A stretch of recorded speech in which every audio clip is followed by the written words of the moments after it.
Hello, everybody. Welcome again to Storytime with Miss Peggy as we read through the Voyage of the Dawn Treader.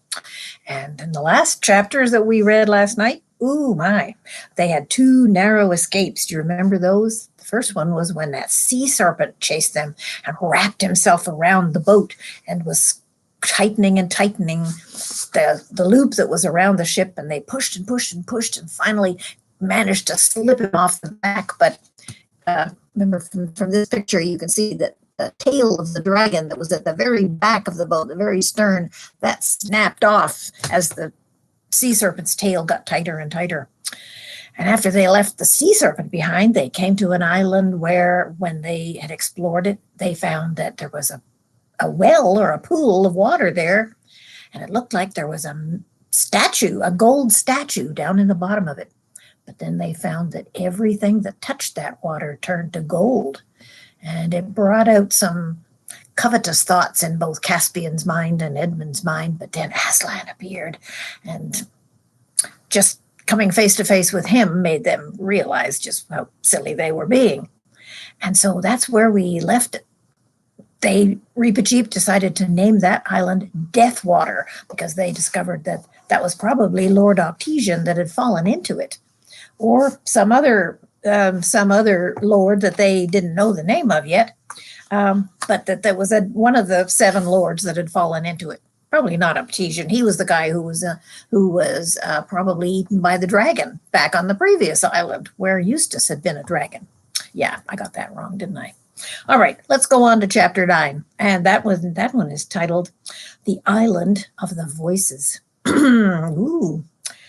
And now the winds, which had so long been from the northwest, began to blow from the west itself. And every morning, when the sun rose out of the sea, the curved prow of the Dawn Treader stood right across the middle of the sun. Some thought that the sun looked larger than it looked in Narnia, but others disagreed. And they sailed and sailed before a gentle and yet steady breeze, and they saw neither fish, nor gull, nor ship, nor shore. And their food supply began to get low again, and it crept into their hearts that perhaps they may have come to the sea which goes on forever.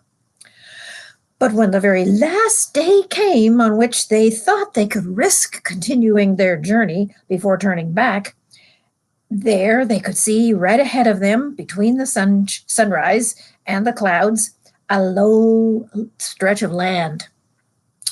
They made harbor in a wide bay about the middle of the afternoon and landed. It was a very different country from any they had seen yet. When they crossed the sandy beach, they found it all silent and empty, as if it were an uninhabited land. But before them there were level lawns in which the grass was as smooth and short as if it were a golf course. The trees, of which there were many, all stood well apart from one another, and there were no broken branches or leaves lying on the ground. Pigeons sometimes cooed, but otherwise there was no noise. Presently they came to a long, straight, sanded path with not a weed growing on it, and trees on either side. Far off at the other end of this avenue they now caught sight of a house, very long and gray and quiet-looking in the afternoon sun. Almost as soon as they entered this path, Lucy noticed that she had a little stone in her shoe. In that unknown place, it might have been wiser for her to just ask the others to wait for her while she took it out, but she didn't. She just dropped quietly behind and sat down to take off her shoe. And then she found that her lace had gotten tied in a knot.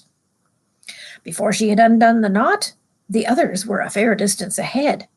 By the time she got the stone out and was putting the shoe back on, she could no longer hear them. But almost at once she heard something else.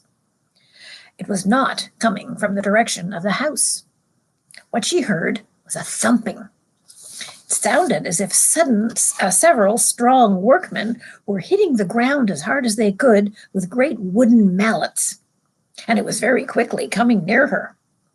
She was already sitting with her back to a tree, and as the tree was not one she could climb, there was really nothing to do except sit dead still and press herself against the tree and hope she wouldn't be seen. So here's Lucy sitting under the tree, hoping that she's not going to be seen as whatever it is passes by. Thump, thump, thump. And whatever it was must be very close now, because she could feel the ground shaking. But she could see nothing. She thought the thing or things must be behind her. But then there came a thump on the path right in front of her. She knew it was the path not only by the sound, but because she saw the little stones jumping, as if they had been struck with a heavy blow. But she could see nothing that had struck it. Then all the thumping noises grew together about 20 feet away from her and suddenly stopped. Then came a voice. It was really very dreadful, because she couldn't see anybody at all. The whole of that park-like country looked as quiet and empty as it had looked when they first landed. Nevertheless, only a few feet away from her, a voice spoke, and what it said was, "Bates, now's our chance." Instantly, a whole chorus of other voices replied, "Hear, hear! Now's our chance! Well done, Chief! You never said a truer word." "What I say," said the first voice, "is, let's get down to the shore between them and their boat, and let every one of you look to your weapons, and let's catch them when they try to put out to sea." "That's the way," shouted all the others. "You never made a better plan, Chief. Keep it up, Chief. You couldn't have made a better plan than that." Lively, mates, then. Lively," said the first voice. "Off we go." "Right again, Chief. Couldn't have said it better myself. Just what we were going to say ourselves. Off we go." And immediately the thumping began again. Very loud at first, but fainter and fainter until it died out in the direction of the sea. Lucy knew there was no time to sit puzzling as to what these invisible creatures might be. As soon as the thumping noise died away, she got up quickly and ran up the path after the others as quickly as her legs would carry her. They must at all costs be warned. While this had been happening, the others had reached the house. It was a low building, only 2 stories high, made of beautiful mellow stone, with many windows and partially covered with ivy. Everything was so still that Eustace said, "I think it's empty." But Caspian silently pointed to the column of smoke which was rising from one of the chimneys. They found a wide gateway open and passed through it into a paved courtyard. And it was here that they had their first indication that there was something odd about this island. In the middle of the courtyard stood a pump, and beneath the pump was a bucket. There was nothing odd about that, but the pump handle was going up and down, although there seemed to be no one moving it. "There's some magic at work here," said Caspian. "Machinery," said Eustace. "I do believe we have come to a civilized country at last." At that moment, Lucy, hot and breathless, rushed into the courtyard behind them. In a low voice, she tried to make them understand what she had overheard. And when they had partially understood, even the bravest of them didn't look very happy. "Invisible enemies," muttered Caspian, "cutting us off from the boat. This is an ugly furrow to plow." "You no idea what sort of creatures they were, Lou?" "How can I, Ed, when I can't see them?" "Did they sound like humans from their footsteps?" "I didn't hear any noises of feet, only voices, and this frightful thudding and thumping like a mallet." "I wonder," said Reepicheep, "do they become visible when you drive a sword into them?" "It looks like we may have to find out," said Caspian, "but let's get out of this gateway. There's one of these gentry at that pump listening to all that we're saying." So they came out and went back onto the path where the trees might possibly make them less conspicuous. "Not that it's any good, really," said Eustace, "trying to hide from people you can't see. They may be all around us." "Now, Drinian," said Caspian, how would it be if we just gave up the lifeboat for lost, went down to another part of the bay, and signaled to the Dawn Treader to come over and take us aboard?" "But there's no depth for that, sire," said Drinian. "We could swim," said Lucy. "Your Majesties," said Reepicheep, "listen to me. It is folly to think of avoiding an invisible enemy by any amount of creeping and skulking. If these mean creatures mean to take us in battle, I am sure they will succeed, and whatever comes of it, I'd sooner meet them face to face than be caught by the tail." "I really think Reep is right this time," said Edmund. "Surely," said Lucy, "if Rince and the others on the Dawn Treader saw us fighting on the shore, they'd be able to do something." "But they won't see us fighting if they can't see an enemy," said Eustace miserably. "They'll think we're just swinging our swords in the air for nothing." There was an uncomfortable pause. "Well," said Caspian at last, "let's get on with it. We must go and face them. Shake hands all around, arrows on the string. Lucy, get your sword out. Everyone else, all ready? Now for it. Perhaps they'll agree to bargain with us." It was strange to see the lawns and great trees looking so peaceful as they marched back to the beach. And when they arrived there and saw the lifeboat lying right where they had left her, and the smooth sand with no one to be seen on it, more than one of them doubted whether Lucy had not merely imagined it all. But before they reached the sand, a voice spoke out of thin air. "No further, masters, now, no further. We've got to talk with you first. There's 50 of us and lots of weapons in our fists." "Hear him," said the chorus. "That's our chief. You can depend on what he says. He's telling you the truth, he is." "I do not see 50 warriors," said Reepicheep. That's right," said the chief voice. "You don't see us. And why not? Because we're invisible." "Keep it up, chief, keep it up," said the other voices. "You're talking just like a book. They couldn't ask for any better answer than that." "Be quiet, Reep," said Caspian. And then he added in a louder voice, "You invisible people, what do you want from us? And what have we done to earn your enmity?" "We want something that little girl can do for us," said the chief voice. And the others explained that this was just what they would have said themselves. "Little girl," said Reepicheep, "this lady is a queen."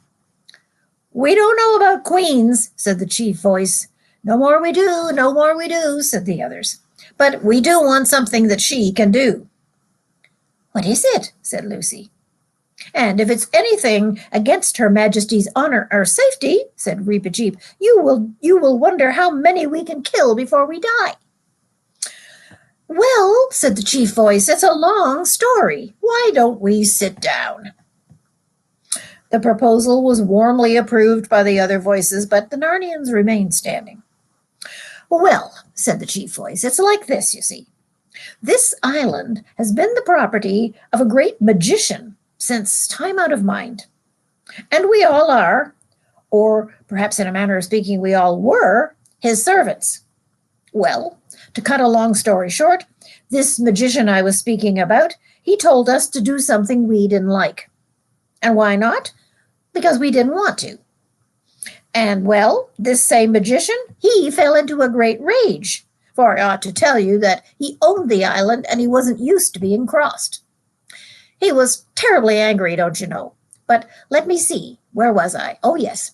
This magician, then, he goes upstairs, for you must know that he kept all his magic things up there, and we all live down below. As I say, he goes upstairs and he puts a spell on us, an uglifying spell. If you saw us now, which, in my opinion, you could thank your lucky stars that you can't see us, you wouldn't believe what we looked like before we were uglified. You wouldn't really. So there we all were, so ugly we couldn't bear to look at one another. So then what did we do? Well, I'll tell you what we did. We waited until we thought the magician would be asleep in the afternoon, and we crept upstairs, and we got to his magic book, as bold as brass, to see if we could do anything about this uglification. But we were all in a sweat and a tremble, so I won't deceive you. But believe me or not, I do assure you that we couldn't find anything in the way of a spell to take off uglification. And what with the time getting on and being afraid that the old gentleman might wake up any minute, I was all in a sweat, I won't deceive you. Well, to cut a long story short, whether we did right or whether we did wrong, we found a spell for making people invisible. And we thought that we'd rather be invisible than go on being as ugly as all that. And why? Because we'd like it better. My little girl, who's just about your little girl's age, and a sweet child she was before she was uglified, though now I would say that my little girl, she says the spell, for it's got to be a little girl or the magician himself, if you get my meaning. For otherwise it won't work. Why not? Because if someone else does it, it doesn't work. Nothing happens. So my little girl says the spell, and I ought to have told you that she reads beautifully. And there we all were, as invisible as you could wish to see. And I do want to tell you that it was a relief not to see one another's faces. At first, anyway. But the long and short of it is that we're mortal tired of being invisible. And there's another thing.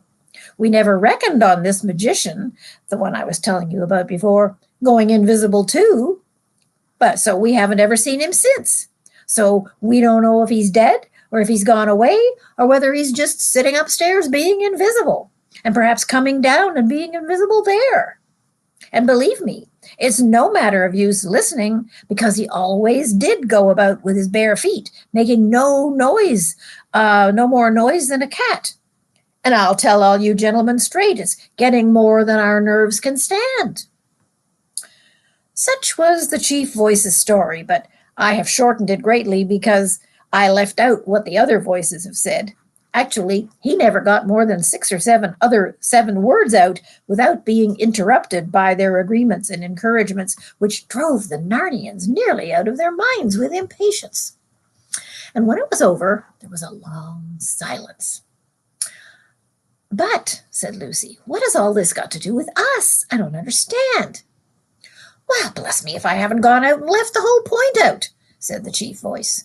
That you have, roared the other voices. No one could have left it out better than you. Keep it up, chief, keep it up. Well, I need not go over the whole story again, began the chief voice.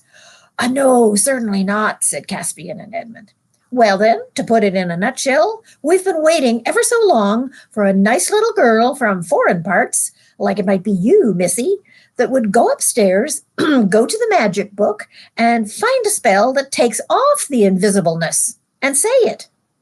And we all swore that the first strangers that landed on this island who had a nice little girl with them, we wouldn't let them go away alive and done unless they had done this needful thing for us. And that's why, gentlemen, if your little girl doesn't come up to scratch, it'll be our painful duty to cut your throats. Merely in the way of business, you might say, and no offense, I hope. Well, I don't see your weapons, said Reepicheep. Are they invisible too? The words were scarcely out of his mouth when they heard a whizzing sound, and the next moment a spear had stuck quivering in one of the trees behind him. That's a spear, that is, said the chief voice. That it is, chief, that it is, said the others. You couldn't have said it better. And it came from my hand, said the chief voice. They get visible when they leave us. But why do you want me to do this? Said Lucy. Why can't one of your own people? Haven't you got any girls? We dare not, said the voices. We're not going upstairs again. In other words, said Caspian, you're asking this lady here to face some dangers which you dare not ask your own sisters and daughters to face. That's right, that's right, said the voices cheerfully. You couldn't have said it better. Hey, you've had some education, we can tell. Of all the outrageous, but Lucy interrupted. Would I have to go upstairs at night, or could I do it in the daylight? Oh, daylight, to be sure, said the chief's voice. Not at night. No one's asking you to do that. Go upstairs in the dark? Ugh! All right, then, I'll do it, said Lucy. No, she said, turning to the others, don't try to stop me. Can't you see it's no use? There are dozens of them here. We can't fight them. And the other way, there is a chance. But the magician, said Caspian. I know, said Lucy, but maybe he's not as bad as they're making him out to be.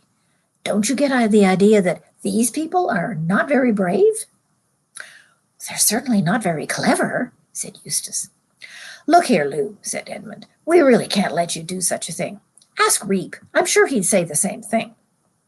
But it's to save my own life as well as yours, said Lucy. I don't want to be cut to bits with invisible swords any more than anyone else. Her Majesty is in the right, said Reepicheep. If we had any assurance of saving her by battle, then our duty would be very plain, but it appears to me that we have none. And the service they ask of her is in no way contrary to Her Majesty's honor, but it would be a noble and heroic act. If the Queen's heart moves her to risk the magician, I will not speak against it. And as no one had ever known Reepicheep to be afraid of anything, he could say that without feeling awkward. But the boys, who had often been afraid, grew very red in the face. Nonetheless, it was such obvious sense that they had to give in. Loud cheers broke from the invisible people when their decision was announced, and the chief voice, warmly supported by all the others, invited the Narnians to come to supper and spend the night. Eustace didn't want to accept, but Lucy said, "I'm sure they're not treacherous. They don't sound like that at all." And the others agreed, and so, accompanied by enormous sounds of thumping, which became louder when they reached the flagged and echoing courtyard, they all went back into the house. That's the end of chapter 9. What is Lucy getting herself into? Let's find out. This chapter is called The Magician's Book. The invisible people feasted their guests royally. It was very funny to see the plates and dishes coming to the table and not see anyone carrying them. It would have been funny even if they had moved level with the floor, as you would expect people to do with invisible hands, but they didn't. They progressed up the long dining hall in a series of bounds or jumps. At the highest point of each jump, a dish would be about 15 feet up in the air, and then it would come down and stop quite suddenly about 3 feet from the floor. When the dish contained something like soup or stew, the results were quite disastrous. "I'm beginning to feel very inquisitive about these people," whispered Eustace to Edmund. "Do you think they're human at all? I think they must be more like giant grasshoppers or frogs." "It does look like it," said Edmund, "but don't put the idea of grasshoppers into Lucy's head. She's not too keen on insects, especially big ones."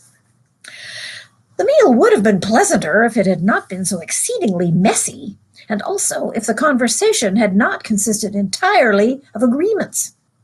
The invisible people agreed about everything. Indeed, most of their remarks were of the sort it would not be easy to disagree with. "What I always say is, when a chap's hungry, he needs some food." Or, "Getting dark now. It always does at night." Or, "Ah, you've come over the water, have you? Powerful wet stuff, isn't it?" And Lucy couldn't help but look at the dark, yawning entrance to the foot of the staircase. She could see it from where she sat, and wondering what she would find when she went up those stairs the next morning. But it was a good meal otherwise, and with mushroom soup and boiled chicken and hot-boiled ham and gooseberries and, I should pronounce it the British way and say gooseberries, red currants, curd, cream, milk, and mead. The others liked the mead, but Eustace was sorry after that he'd ever drunk any.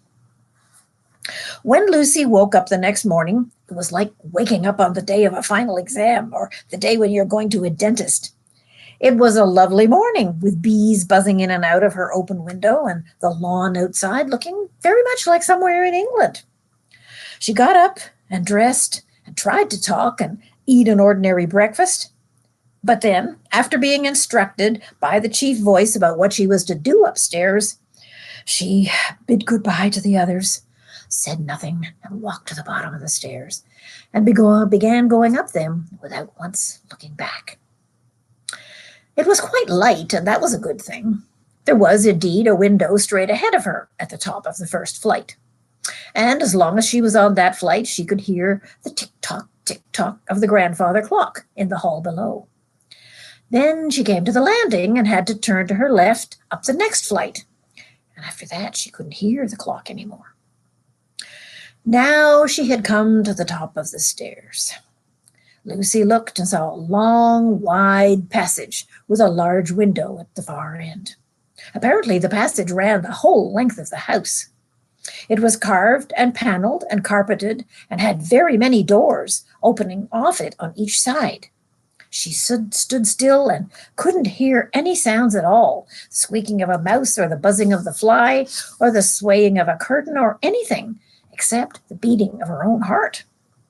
The last doorway on the left, she said to herself. It did seem a bit hard that she had to walk all the way down the hall to the last doorway. To reach it, she would have to walk past room after room. And at any room there might be the magician, asleep, awake, invisible, even dead. But it wouldn't do to think about that. She set out on her journey. The carpet was so thick that she didn't make any noise. There's nothing whatever to be afraid of yet, Lucy told herself, and it certainly was a quiet, sunlit passage, perhaps a bit too quiet.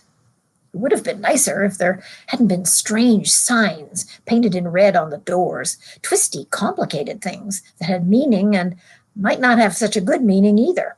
It would have been nicer if there weren't those masks hanging on the wall. Not that they were exactly ugly or so very ugly, but the empty eye holes did look queer, and if you let yourself, you would soon start imagining that the masks were doing things as soon as you turned your back on them.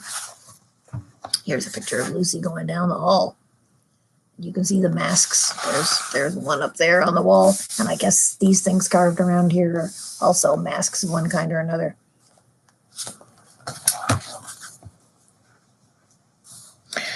After about the sixth door, she got her first real fright. For 1 second, she felt almost certain that a wicked little bearded face had popped out of the wall and made a grimace at her. She forced herself to stop and looked at it.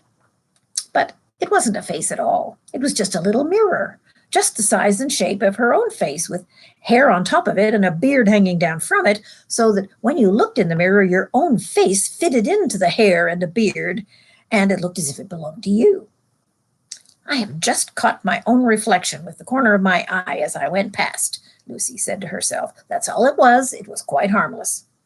But she didn't like the look of her face with that hair, that beard, and she went on. I don't know what that bearded glass was for, because I'm not a magician.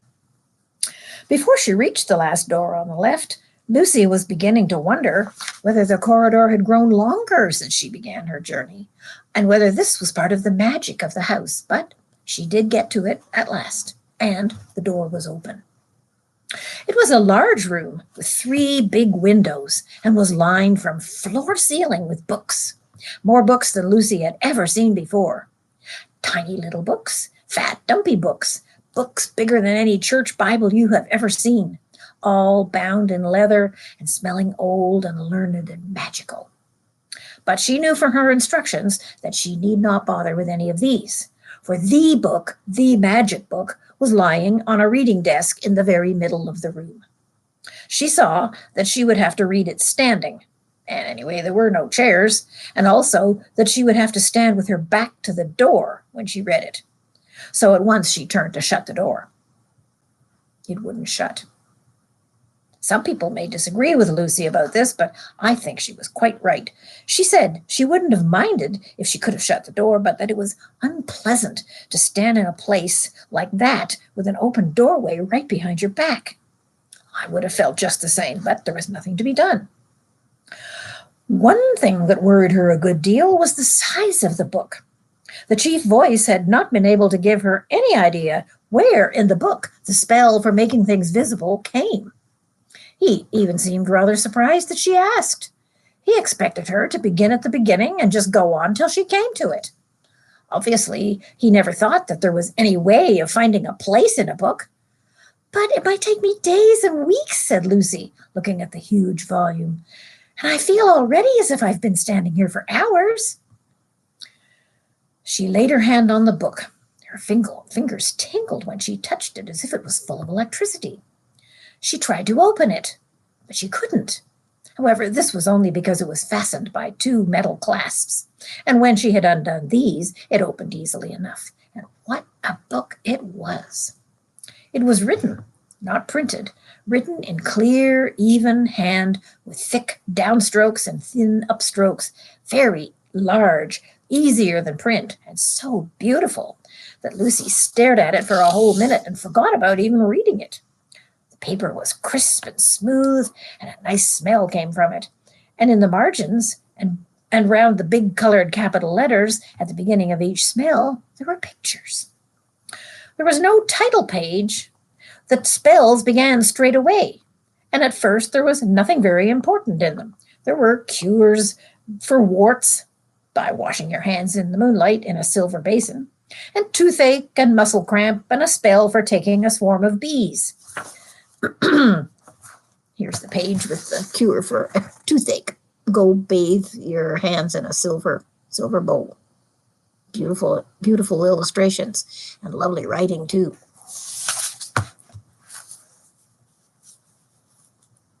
And the one with toothache was so lifelike that it would have made your teeth ache yourself if you looked at it too long. And the gold bees that were dotted all around the fourth spell looked for a moment as if they were really flying. Lucy could hardly tear herself away from that first page, but when she turned it over, the next was just as interesting. But I must hurry on, she said to herself.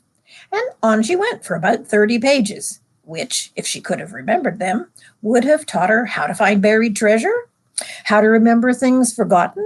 I could use that one for sure. How to forget things you wanted to forget, how to tell whether anyone was speaking the truth, how to call up wind or prevent it, wind, fog, snow, sleet, or rain, how to produce an enchanted sleep, how to give a man the head of a donkey. And the longer she read, the more wonderful and real the pictures became. At last she came to a page which had such a blaze of pictures that she hardly noticed the writing. Hardly, but she did notice the first words, and they were, an infallible smell to make beautiful her that utters it beyond the lot of mortals. Lucy peered at the picture with her face close to the page and thought that they seemed crowded and muddlesome before, but now she found she could see them quite clearly.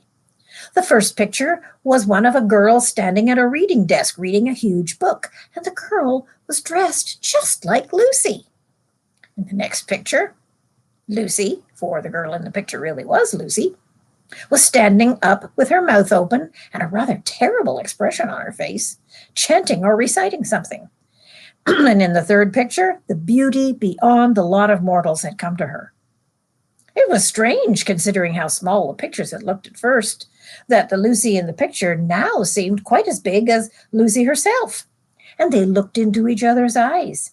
And the real Lucy looked away after a few minutes because she was dazzled by the beauty of the other Lucy, though she could see still sort of a likeness to herself in that beautiful face.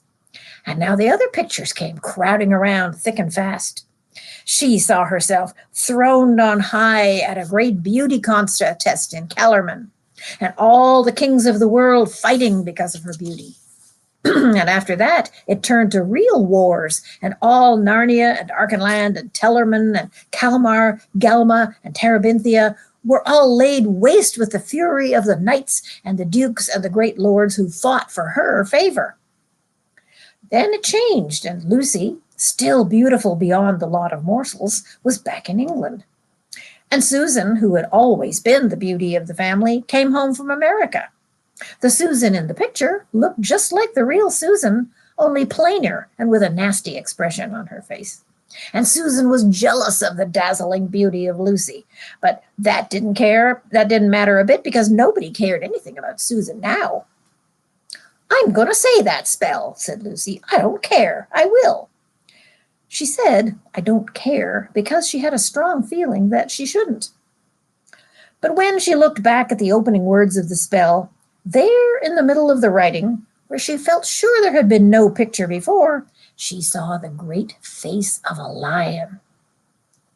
The lion, Aslan himself, staring into hers.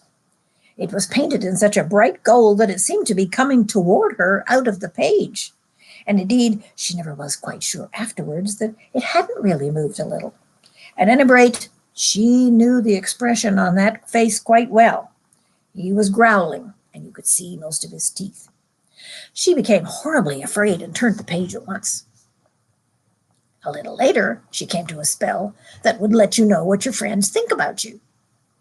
Now, Lucy had wanted very badly to try the other spell, the other one that made you beautiful beyond the lot of mortals, so she felt that To make up for not having said that one, she really would say this one, and all in a hurry because she was afraid she might change her mind. And so she said the words, and then she waited for something to happen. As nothing happened, she began looking at the pictures. All of a sudden, she saw the last thing she expected, a picture of a train carriage with two schoolgirls sitting in it. She knew them at once. It was Marjorie Preston and Anne Featherstone. Only now it was much more than a picture. It was alive. She could see the telephone posts flicking past outside the window. Then gradually, like when a radio is just coming on, she could hear what they were saying. "Will I be seeing anything of you this term?" said Anne. "Or are you still going to be all taken up with that Lucy Vivency?" "I don't know what you mean by taken up," said Marjorie. "Oh, yes, you do," said Anne. "You were crazy about her last term." "No, I wasn't," said Marjorie. "I've got more sense than that. She's not a bad little kid in her way, but I was getting pretty tired of her before the end of the term." "Well, you jolly won't have the chance any other term from me," shouted Lucy. "Two-faced little beast." But the sound of her own voice reminded her that she was talking to a picture and that the real Marjorie was far away in another country. "Well," said Lucy, "I did think better of her than that, and I did all sorts of things for her last term. I stuck with her when not many other girls would, and she knows it too. And to Anne Featherstone, of all people. I wonder, are all my friends the same? There are lots of other pictures. No, I will not look at them any more. No, I won't. I won't." And with great effort, she turned the page, but not before a large, angry tear had fallen on it. On the next page, she came to a spell for the refreshment of the spirit. The pictures were fewer here, but very beautiful. And Lucy found herself reading it, and it was more like a story than a spell. It went on for pages. But before she got to the bottom of the page, she forgot that she was reading it all. She was living the story as if it were real, and all the pictures were real too. And when she came to the third page and to the end of the story, she said, "That was the loveliest story I've ever read or ever will read in my whole life. Oh, I could have gone on reading it for 10 years. I think I'll read it again." But here, part of the magic of the book came into play. You couldn't turn back. The right-hand pages, the one ahead, could be turned, but the left-hand pages could not. "Oh, what a shame! I did so want to read it again. Well, at least I must remember it. Let's see, it was about, oh dear, it's all fading away again, and even this last page is going blank. This is a very queer book. How can I have forgotten it? It was about a cup and a sword and a tree and a green hill. I know that much, but I can't remember. What shall I do?" And she never could remember. And ever since that day, what Lucy means by a good story is a story which reminds her of the forgotten story in the magician's book. She turned on and found to her surprise a page with no pictures at all. But the first words were a spell to make hidden things visible. She read it through to make sure all of the hard words were correct, and then she said it out loud. And she at once knew that it was working, because the colors came into the capital letters at the top of the page, and the pictures began appearing in the margins. It was like when you hold something up to the fire that you've written with invisible ink, and the writing gradually shows up. These words were all illustrated in gold and blue and scarlet. They were odd pictures and contained many figures that Lucy didn't much like the look of. And when she said, "I suppose I've made everything visible, and not only the thumpers. There might be lots of other invisible things hanging around this place. I'm not sure that I want to see them all." And at that moment, she heard soft, heavy footfalls coming along the corridor behind her. And of course, she remembered what she had been told about the magician walking in his bare feet and making no more noise than a cat. It's always better to turn around than to have something creeping up behind your back, and so Lucy did so. And then her face lit up for a moment, because of course she didn't know it, but she was looking at that moment, she looked almost as beautiful as the other Lucy in the picture. And she ran forward with a little cry of delight and for her arms stretched out. For what stood in the doorway was Aslan himself, the lion, the highest of all the high kings. And he was solid and real and warm, and he let her kiss him and bury herself in his shining mane. And from the low earthquake-like sound that came from inside him, Lucy even dared to think that he was purring. "Oh, Aslan," she said, "it was kind of you to come." "I've been here all the time," he said, "but you have just made me visible." "Aslan," said Lucy, almost a little reproachfully, "don't make fun of you, as if anything that I could do could make you visible." "But it did," said Aslan. "Do you think I wouldn't obey my own rules?" And after a little pause, he spoke again. "Child," he said, "I see that you've been eavesdropping." "Eavesdropping?" "Yes, you listened to what your two schoolfellows were saying about you." "Oh, that! I never thought that was eavesdropping, Aslan. Wasn't it magic?" "Spying on people by magic is the same as spying on them any other way, and you have misjudged your friend. She's weak, but she does love you. She was afraid of the older girl, and she said what she didn't mean. I don't think I'll ever be able to forget what I heard her say." "No, you won't." "Oh, dear," said Lucy. "Have I spoiled everything? Do you mean we would have gone on being friends if it hadn't been for this? And been really good friends all our life, perhaps, and now we never shall?" "Child," said Aslan, "did I not explain to you once before that no one has ever told what might have happened?" "Yes, Aslan, you did," said Lucy. "I'm sorry. But please, speak on, dear heart. Shall I ever be able to read that story again, the one I couldn't remember? Will you tell it to me, Aslan? Oh, please do." "Yes, I will keep on telling it to you for years and years. But come now, we must meet the master of this house." And that's the end of chapter 10. Wow, what an amazing chapter that was. Come back again tomorrow and we'll read chapter 11, The Dufflepuds Made Happy. Dufflepuds. Let's find out all about them next time you come. All right. Bye for now, everybody. Love you all, and I'll look forward to being with you again very soon.